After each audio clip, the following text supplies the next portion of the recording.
যোৱা ৰবিবাৰে আমাৰ এই তুলসীবাৰী পালপাৰাৰ যুৱক অজিত পাল তেখেত ঘৰৰ পৰা কিবা অন্তকণ্ডলী হৈছে না কিবা এটা হ'লেও ৰাগাৰাগি কৰি পেলাই খঙতে ঘৰৰ পৰা ওলাই গ'ল ৰবিবাৰে। তাৰপিছৰ পৰা আজিলৈ কোনো সন্ধান নাই। গতিকে আমি আৰক্ষী প্ৰশাসনক জনাইছোঁ। আমি লগতে আমাৰ ৰঙিয়াৰ বিধায়ক মাননীয় ভৱেশ কলিতা ডাঙৰীয়াক অনুৰোধ জনাইছোঁ যে তেখেত য'তে থাকক অলপ প্ৰচেষ্টা কৰি আমাৰ এই অজিত পাল যুৱকজনক নামৰ যুৱকজনক আমাৰ ঘৰ পৰিয়ালক যাতে সমজা দিয়াৰ কাৰণে কোনো ব্যৱস্থা লয়। তাৰে আমি তুলসীবাৰী আৰক্ষী চকীত আমি এটা এণ্ট্ৰি দিছোঁ।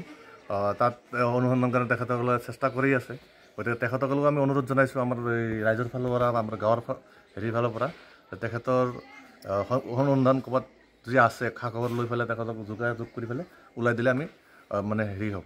সেই পিছে এনেকৈ ওলাই যোৱা নাই, কিন্তু অলপ ঘৰত কিবা খঙতে অলপ মানে কিবা কিবি হৈছিল কাৰণে খঙতে ওলাই গ'ল। কিন্তু ৰবিবাৰৰ পৰা আমি কোনো মানে সংসূত্ৰ পোৱা নাই, সন্ধানী হৈ আছে আৰু ওলাই গৈছে 6টার বাজার বাজতে গেছে গিয়া পরে আর আইসে না বাজার হয়ে বলে বই আসেন মানে কই গেছে আর কই একটা আমার রাখবি আমি বিশ্বাসী কয় তারিখ রোববার 26 তারিখ হইল 26 তারিখ রবিবার